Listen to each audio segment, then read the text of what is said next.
John Burke is the New York Times best-selling author of the new book, Imagine Heaven. And John, fascinating story. So here's a question. People have all kinds of questions about, like, okay, what does the scripture say? But then what have people experienced who have had near-death experiences?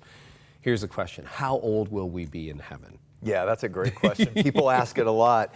And you know, after studying 1,000 near-death experiences and the commonalities, I found people said different things. Okay. So it was a bit confusing. Like some people saw their grandmother or grandfather, because we see our friends and relatives. Not at 20, but at 70 well, at or whatever. the age they recognized them last, and then others saw kids. So it seems like there can be ages, but then others were saying they were in their prime, you know, like around 30 or something like that. And so it got a little confusing. But what I found reading enough of them is that it appears that people that were kind of ageless.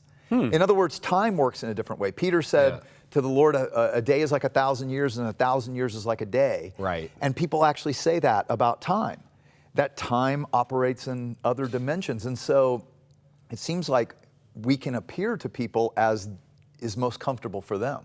Yeah, that's interesting because theologians have always said that space and time are created order, and science has sort of caught up about 100 years ago when they went, oh, there was a time when there was no space and time. So that kind of makes sense, right? That we will be, and you think it could be relative too, that really, because there is no time, you might appear differently at different moments. Well, and we seem to be our true selves, like the very essence of ourselves.